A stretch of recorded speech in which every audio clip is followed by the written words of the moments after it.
Eh bien, salut à toutes et à tous, on se retrouve pour une nouvelle vidéo. Aujourd'hui, on va parler du défi 2 du Rassemblement Rebelle, non, du défi 1, pardon, que j'arrive à réaliser avec une team qui n'est pas extrêmement bien équipée, alors que le défi est quand même assez compliqué. La team est la suivante. Bosque équipement 13, c'est celui qui va vraiment faire le café, comme on dit. Ce dernier est modé avec 3 modules de défense. Comme ceci, donc une croix de défense, un triangle de défense, ainsi qu'un losange de défense. Donc lui, il va vraiment servir de tank pour le coup. Les autres sont assez peu équipés, mais assez bien modés pour le coup, je dois l'admettre. On a un Django Fett avec un triangle de dégâts critiques, 255 de speed. Donc vous pouvez voir hein, que j'ai à peu près 13 de vitesse ici. Bon, celui-là a eu que 8, mais là il y en a 15 de vitesse, 16 de vitesse. Avec quelques petites stats offensives, par exemple, ouais voilà, 59 d'attaque ici, 79. Enfin bref, j'ai vraiment maxé ses dégâts critiques, sa vitesse et ses dégâts. Boba Fett que j'ai modé assez médiocrement parce que j'ai pas grand chose de mieux pour l'instant. Vous voyez, hein, j'ai pas des statistiques exceptionnelles hein, sur les modules. J'ai peut-être un plus 12 ici, qui commence à être pas mal comme module. Mais voilà, tous les autres ne dépassent pas plus 10. À part évidemment la flèche, mais la flèche c'est logique puisque c'est toujours plus 30. Dengar, que j'ai essayé de modder le plus rapidement possible. Enfin pour qu'il soit le plus rapide possible, pas le plus rapidement possible. Enfin bref, vous m'avez compris. Celui-ci il a vraiment qu'une seule fonction, c'est le carnage miné. Qui régène à fond vos chasseurs de primes sous bosque. Donc vraiment du lourd. IG88, ce personnage, je n'en ai pas une grande utilité dans le combat, c'est juste pour dire que j'en ai un cinquième de chasseur de primes. Mais on va quand même passer en revue ces modules. Donc plus 10, ici un petit plus 10, un petit plus 11, plus 10, plus 10, donc vraiment plus 10 minimum partout. C'est un triangle de protection, donc vous voyez, c'est pas des modules exceptionnels. Si vous avez le Mandalorien, si vous avez Griff Karga, je vous conseille de le mettre à la place d'IG88 parce que ce sont deux meilleurs chasseurs de primes que IG88. Donc ouais, si vous avez Griff ou Mendo, faites-le. Moi j'ai le Mendo, hein, comme vous pouvez le voir juste ici. Mais moi il est qu'équipement 8 avec des modules vraiment pas terribles. Par conséquent, je ne le mets pas. Hein, je sais même pas combien il a de santé le bougre. On va regarder ça tout de suite. Ah voilà, il a 25 000 de santé, il se ferait tout shot le pauvre. Bon, enfin bref. Donc moi je vais aller avec cette team. Et ça fera l'affaire. En réalité, je gère les 7 premiers tiers en automatique et le 8ème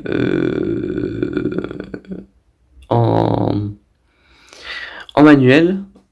Mais je vais quand même faire les 8 en manuel aujourd'hui pour vous. Hop. Donc là, on va essayer de déclencher le contrat le plus rapidement possible pour pas se mettre des bâtons dans les roues. Hein. Bon là, je suis obligé de taper le pisteur. On va essayer de mettre des entraves de capacité, surtout sur Chirrut, qui a la capacité de dispel ses alliés. Attaque en zone, ça fait 10% en plus sur le contrat, c'est très bien. Hop, on balance des attaques en zone pour mettre un maximum de malus. Hop. Bon là, il a tout dispel. Hop.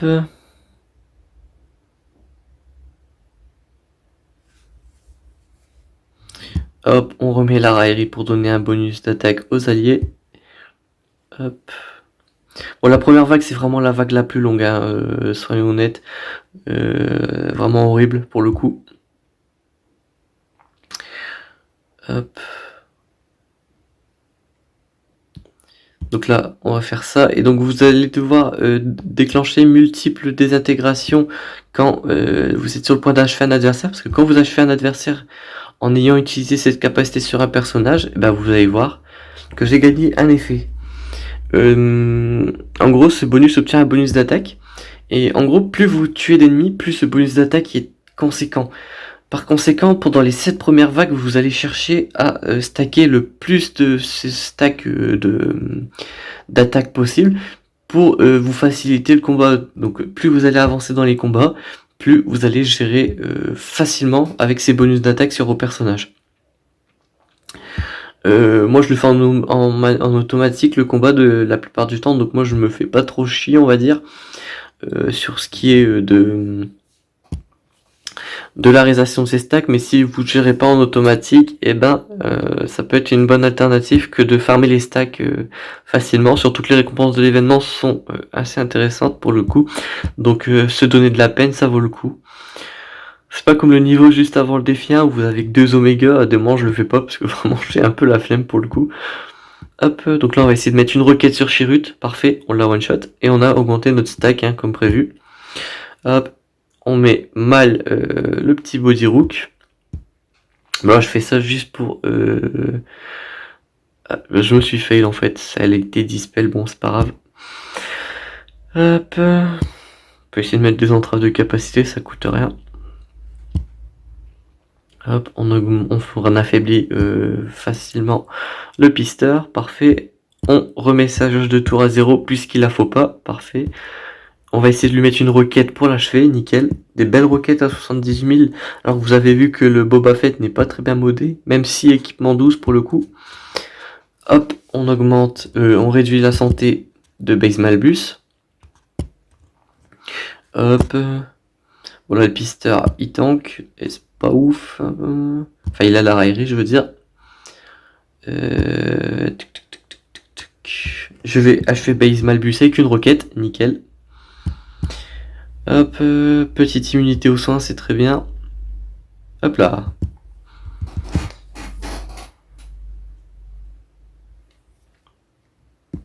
Ici, cette vague, vous pouvez farmer, puisque Jinerso ressuscite ses alliés, donc si vous voulez.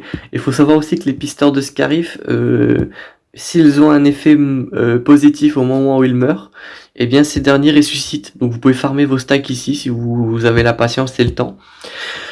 Moi je vais pas le faire. Sauf si l'occasion se présente, si je vois qu'elle ressuscite un de ses alliés ou quoi. Moi je la laisse toujours en dernier en vie. La dernière en vie parce que au cas où qu'elle en ressuscite un et que je peux lui mettre une requête juste derrière, ça peut être un stack gratuit de données. Donc c'est cool. On régène un peu notre santé, hein. Si vous connaissez Boss Cleed, vous savez que c'est intéressant et c'est même d'ailleurs pour ça que le défi 1 est si facile. Hop, une requête sur Cassian, nickel. Faut savoir que si vous avez les états sur Django et Boba Fett, les états sur Django et que vous achetez un adversaire, celui-ci ne peut pas être ressuscité. Et la requête de Django de Boba, justement, évite aussi la résurrection. C'est pour ça que j'ai failli faire un lapsus il y a 10 petites secondes. Hop là. Donc là, on va pouvoir achever le soldat rebelle à gauche. J'aurais peut-être pas dû trigger ça d'ailleurs. Hop, on va mettre une masse assist sur le pisteur rebelle dans le fond. Hop, on va tuer le soldat, nickel. Je sais pas pourquoi j'ai fait ça. Hop. On va achever Jinerso. Non, on va tuer plutôt K2 et So. Hop. Ça n'a pas marché, mais ça a quand même tué Jinerso, très bien. Le plan se déroule comme prévu. On achève K2 et So, nickel. Hop, raillerie, même si pas utile pour le coup. J'aurais peut-être même dû la garder, c'est pas très grave. Hop, on continue d'affaiblir le pisteur. Bon, ça a tué l'autre. My bad. Hop, et ça a tué lui. Bon, là, on va l'achever à la cool. Hein. On va pas s'embêter. Hop, donc là, la vague 3. Donc là, c'est les phoenix, une vague assez relou pour le coup, mais bon, pas très dur quand vous avez les mêmes chasseurs de prime que moi, voire mieux. Et surtout si vous avez Griff Karga, le Mandalorian. Hop. Pas besoin de régène, mais je vais le faire quand même, on sait jamais. Hop, attaque en zone. Les entraves de capacité, c'est toujours bon. Donc là, vous vous doutez, hein, comme dans un combat de Phoenix normal, vous voulez tuer les main damage dealers en premier, à savoir Ezra ainsi que Sabine. Hop, ouh, ça c'était une belle roquette. Il est mort, tant pis.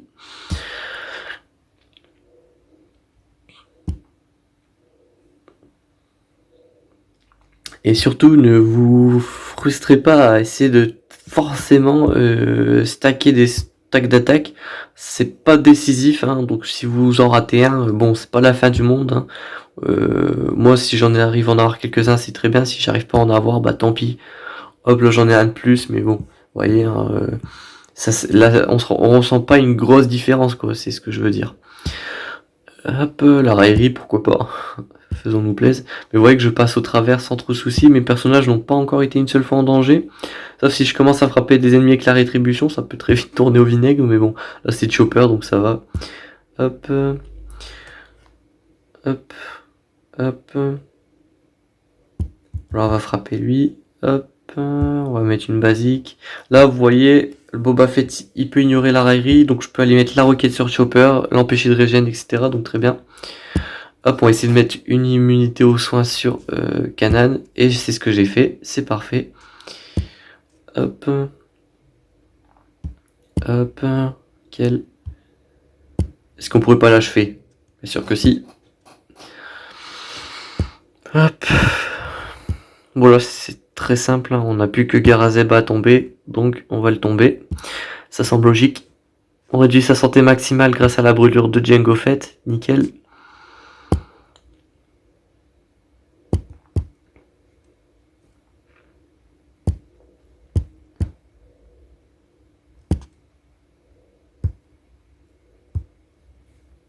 Voilà, nickel. On passe au suivant. Hop, donc là c'est la vague avec Lando. Ici vous avez juste un focus Lando parce qu'il fait de plus en plus mal, donc si vous pouvez le tomber c'est très bien. Hop, bon là ils m'ont fait pas mal de petits dégâts, mais bon c'est pas très grave pour le coup, hein. Vous voyez j'ai bien résisté. Hop, et avec le lead de Boba, non de Bossk, ça fait vraiment toute la différence, hein. Donc voilà, là on va soigner à fond, nickel. La brûlure, le bot c'est vraiment un tank, donc moi je vais le tomber en premier. Puis les autres, ils vont prendre les dégâts de la brûlure, des dégâts sur la durée, des attaques en zone, etc. Donc je me soucie pas trop de ça. Hop. Comme celle-ci par exemple. Hop. Tac. Hop. Hop. Oh, nickel. Et si je fais ça, j'en ai un 9ème. Ouais, parfait. Donc 9 stacks sur Boba Fett, hein, il va commencer à faire assez mal pour le coup. Hop. Voilà, 33 000 sur la basique, c'est pas dégueu, hein, pour un Boba modé comme le mien. À savoir vraiment très mal. Mais voilà. Là, vaut mieux tuer ces Bigs en premier, parce que ce dernier gagne des bonus de jauge de tour. À moins que c'est que contre l'Empire, mais on va le tuer quand même rapidement. Hop, on réduit sa santé. Hop, est-ce qu'on va pouvoir l'achever? Bien sûr. On va focus Wedge, parce qu'il a quand même une belle attaque en zone pour le coup. Sauf si je lui mets une entrave de capacité. Ou que je l'achève aussi, ça marche très bien. Je commence à avoir pas mal de stacks sur Django, donc je me dis voilà que je peux le two-shot. Ah non, le bougre il a résisté. Super. Bon bref, hop. Là je pense que je peux le tuer avec une roquette, celui-ci. Parfait. Vous voyez que mon Boba avec des stacks il commence à faire de belles roquettes, hein. Une roquette aussi. Une basique. Voilà, je fais lui.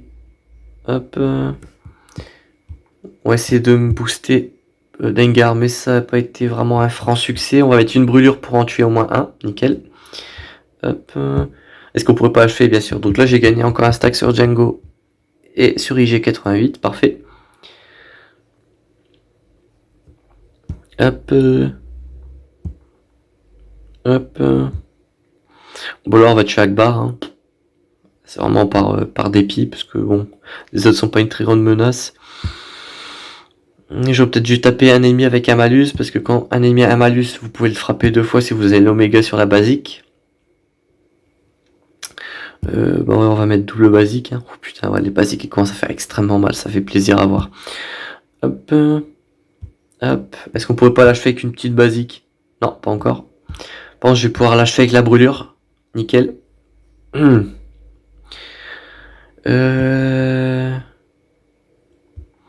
Est-ce que je peux en tuer avec une roquette? Peut-être celui-ci.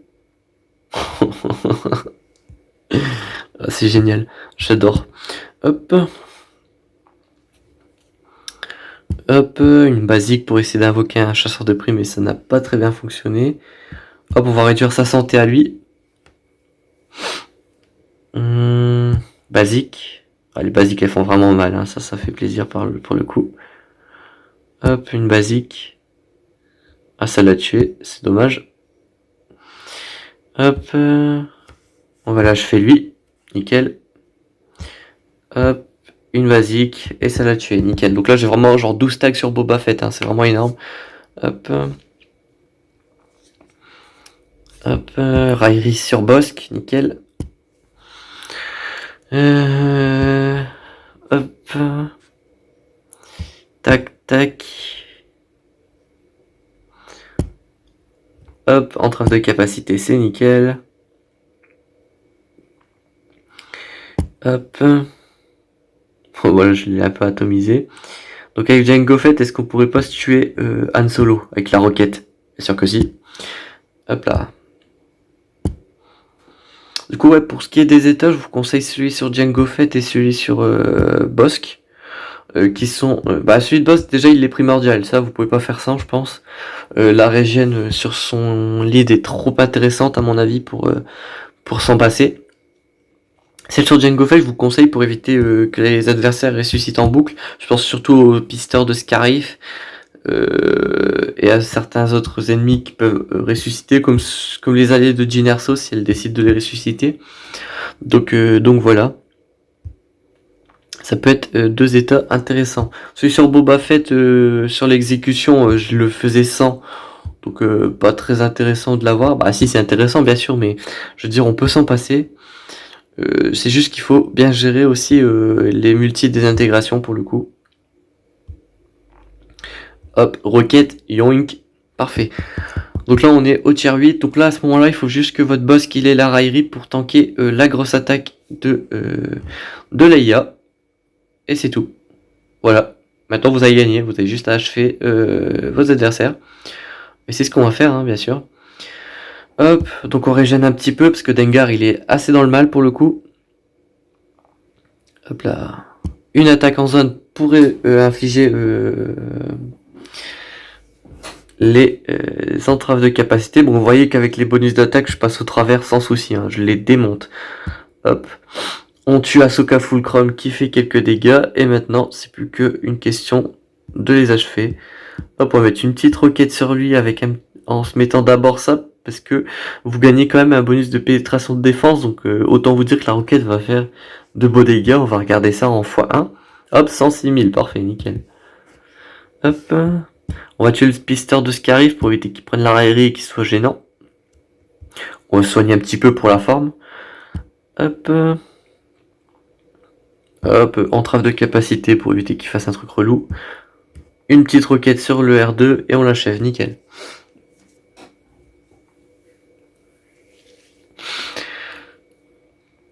Donc voilà, vous récupérez tout ça pour pas grand chose d'investissement, hein. Vraiment, moi le seul investissement que j'ai fait dans cette team, c'est Bossk avec ses modules, les 3 modules de défense qui font vraiment le café. Néanmoins, le farmer Bossk, ça reste toujours intéressant pour le Don Molos et c'est un excellent chasseur de primes. Donc le passé G13, c'était pas vraiment un fardeau, on va dire. Donc voilà. Donc vous voyez que pour si peu, j'arrive à récupérer quand même de petits états et des stuffs qui sont très demandés, hein. Ça j'en avais besoin il y a encore quelques jours, ça j'en ai besoin, ça j'en ai besoin, ça j'en ai besoin, et ça j'en ai besoin. Donc c'est vraiment des trucs très utiles et qui coûtent pas cher à avoir, donc j'en profite. Malheureusement le prochain tiers je n'arrive pas à le faire. Je meurs à la vague 8 dans 100% des cas, donc c'est dommage, mais bon. Enfin bref, j'espère que cette vidéo vous aura plu et qu'elle vous aura été utile. On se retrouve très bientôt pour une nouvelle vidéo. D'ici là, portez-vous bien.